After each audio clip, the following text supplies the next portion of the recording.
उहाँ नेपाली क्रिकेट टिमका पूर्व क्याप्टेन तथा अहिलेका क्रिकेट एसोसिएसन अफ नेपालका सेक्रेटरी पारस खड्का हुन्। 23 सेप्टेम्बर 2023मा उनले क्यानको सेक्रेटरीको भूमिका पाउँछन्। भूमिका पाए लगत्तै उनलाई सबैले वाही पनि गर्न थाल्छन् एनपिएलको कारण। तर त्यो वाही केही समयमै विवादमा परिणत हुन्छ। ल आउनुहोस् सिक्रेट दूतको आजको भिडियोमा नेपाल प्रिमियर लिग कसरी सुरु भयो, चुनौतीहरू के आए, कन्ट्रोभर्सीहरू के छन् लगायतका कुराहरूलाई डिकोड गरौँ। भिडियो सुरु गर्नुभन्दा अगाडि thank you website for sponsoring this video. यदि तपाईहरुलाई आफ्नो बिजनेस वा पर्सनल युजको लागि वेबसाइट एप बनाउनु छ, डिजिटल मार्केटिङ गर्नु छ, कन्टेन्ट बनाउनु छ, ग्राफिक डिजाइनिङ गर्नु छ भने तपाईहरुले वेबसाइटलाई कन्ट्याक्ट गर्न सक्नुहुनेछ। लिंक डिस्क्रिप्सनमा छ है। लागौँ आजको भिडियोतर्फ। अगाडि कुरा गरे जस्तै पारस खड्का निर्वाचित भएको 1 वर्षपछि नेपाल प्रिमियर लिग एनपिएल को थालनी हुन्छ। यस लिगलाई राष्ट्रिय क्रिकेटलाई व्यावसायिक बनाउने र गुणस्तर सुधार्ने उद्देश्यले थालनी गरिन्छ। क्यानले पहिलो चरणमा 8 फ्रेन्चाइजी टोलीलाई स्वामित्वमा लिएर टिमहरूको बिक्री र लिग सञ्चालनको तयारी गर्छ। यस लिग एनपिएल सञ्चालनको लागि क्यानले गभर्निङ काउन्सिल स्थापना गरेको छ, जसको संयोजकता क्यानका सचिव पारस खड्काले गरेका छन्। पारस स्वयं पनि राष्ट्रिय टिमका पूर्व क्याप्टेन भएकाले र क्यानको सचिव पदमा रहेकोले लिग परिचालनमा मुख्य भूमिका उनकै रह्यो। नेपाली क्रिकेटलाई विश्व सामु चिनाउनका लागि एनपिएल को पहिलो सिजन मङ्सिर 15 देखि पुस 6 2081 सालमा काठमाडौँको कीर्तिपुर स्थित त्रिभुवन विश्वविद्यालय अन्तर्राष्ट्रिय क्रिकेट मैदानमा सम्पन्न हुन्छ। आइपिएल र अन्य लिग हेरेर खुसी भएका नेपाली जनतालाई एनपिएलले उनीहरूको खुसीलाई दोब्बर गर्छ र नेपाली जनता र नेपाली क्रिकेट प्रेमीहरू एनपिएलको लागि धेरै नै एक्साइटेड हुन्छन् र पहिलो सिजन सफल हुन्छ। जुन हिसाबले नेपालमा एनपिएल सुरु हुन्छ, जुन हिसाबले दर्शकहरूको क्रेज बढ्छ, त्यो साँच्चै नै विश्व सामु नेपाली क्रिकेटलाई एउटा नयाँ छवि दिइराखेको पनि थियो। तर एनपिएल को यो बाटो फुल्लै फुलको सुगन्ध पनि थिएन। बीचमा धेरै काँडाहरू पनि आए। पहिलो सिजनमा ब्रोडकास्ट पार्टनर स्टार स्पोर्ट्ससँग प्रत्यक्ष प्रसारण सम्झौता गर्ने क्रममा पनि अनियमितता भएको आरोप क्यानमा लाग्दै आयो। क्रिकेट नजान्ने नबुझ्नेहरूले समेत ट्यु पुगेर एनपिएल हेरे। शहरदेखि गाउँसम्म, बच्चादेखि बुढासम्मले एनपिएल को चर्चा गरे। एनपिएल को चर्चा विदेशमा समेत चुलियो। देशदेखि विदेशसम्म चर्चा परिचर्चा भएको एनपिएल विवादबाट भने अछुतो रहन सकेन। खेल सम्पन्न भएको केही समयदेखि नै यससँग जोडिएर विवादित विषयहरू बाहिर आइरहेका थिए।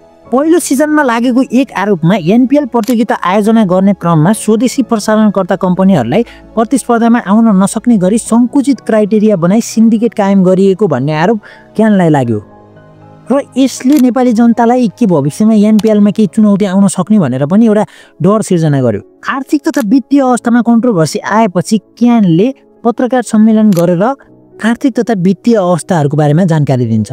एनपिएल पहिलो संस्करण मङ्सिर 15 देखि पुस 6 गतेसम्म हुन्छ।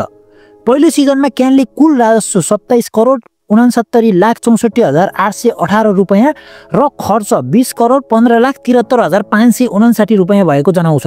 यसरी प्रथम संस्करणबाट कुल करिब 7 करोड 53,91,259 रुपैयाँ नाफा कमाएको देखिन्छ। अब यो भएको नाफाबाट कसलाई कति रुपैयाँ जान्छ त्यो पनि जानौँ है त।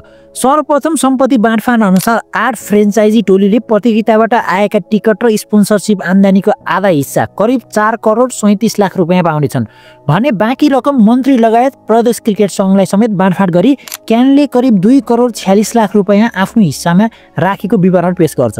यही बावजुद अवैध र कन्ट्रोभर्सियल रूपमा एनपिएल को पहिलो सिजन सकिन्छ र 2082 मङ्सिर 1 गतेबाट हुने भनेको एनपिएल को सिजन 2 पनि भव्य रूपमा थालनी भएको त हामीले अहिले भोगिरहेका छौँ।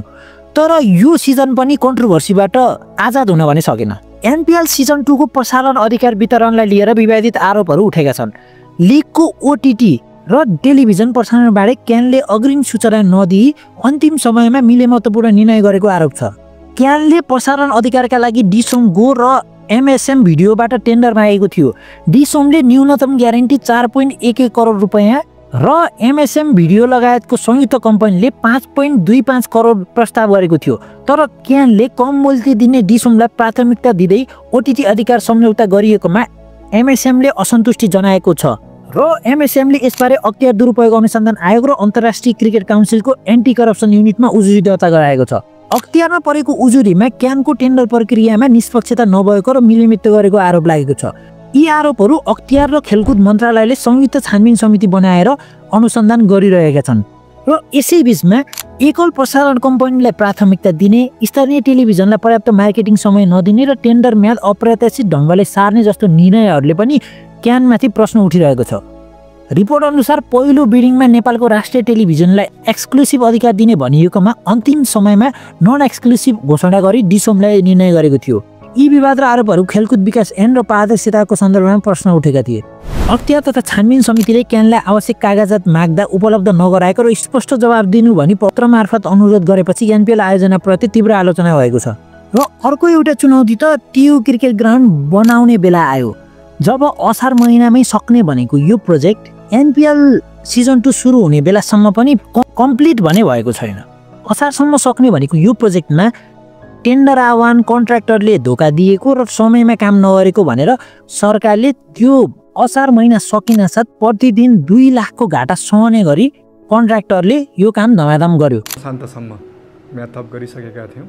त्यो असार मसान्तसम्म म्याद थप गर्दाखेरि पनि सम्पन्न नभएपछि त्योभन्दा पछाडि चाहिँ त्यो समयभन्दा पछाडि भनेको श्रावणको 1 गतेबाट चाहिँ दुईटै आयोजनाहरूमा दैनिक जुन सम्झौतामा उल्लेख भए अनुसार क्षतिपूर्ति लगाउने गरी दैनिक 0.05 अब मात्र यो प्रोजेक्ट कम्प्लिट हुन लागेको छ। यो पनि एउटा नेपाली क्रिकेटमा आएको एउटा ठुलो चुनौती हो। सरकारले भर्खर मात्र टियु क्रिकेट ग्राउन्ड बनाउने भनेर एउटा मास्टर प्लान पनि स्वीकृत गरेको छ। त्यो मास्टर प्लानमा क्रिकेट ग्राउन्ड यस्तो देखिनेछ।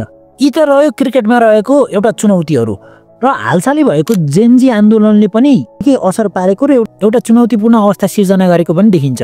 सेप्टेम्बर 2025 मा नेपालमा देखा परेको जेनेरेसन जेडको आन्दोलनको दौरान देशभरि राजनीतिक अस्थिरता र अशान्ति हुँदा खेलकुद कार्यक्रम पनि प्रभावित भयो। पोखरामा भलिबल लिग बन्द गर्नु परेको चाहिँ प्रदर्शनपछि सुरक्षा असहज भएको बताउँदै नेपाल सुपर लिग र नेपाल प्रिमियर लिग जस्ता आगामी फ्रेन्चाइजी खेलहरू पनि प्रभावित हुने अपेक्षा गरियो। सो त्यसकै कारण लामो समयदेखि क्यानले लोकल च्यानल तथा लोकल टिभी च्यानलहरूमा मार्केटिङ गर्न नभएको भन्ने पनि प्रक्षेपण गर्न सकिन्छ। सुरक्षा चुनौती भएको कारण विदेशी टोली आउन डराउने र लगानीमा अनिश्चितता बढ्ने जस्तो चिन्ता अन्तर्राष्ट्रिय बजारमा देखि नै आइरहेको छ।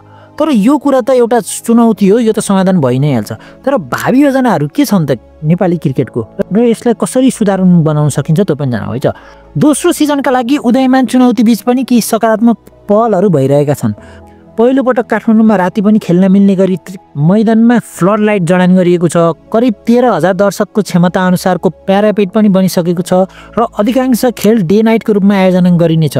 जुन हिसाबले नेपाली फ्रेन्चाइजीले अहिले विदेशी प्लेयरहरू ल्याइरहेका छन्, नेपाली खेलप्रेमीहरूमा एउटा उत्साह आइरहेको छ।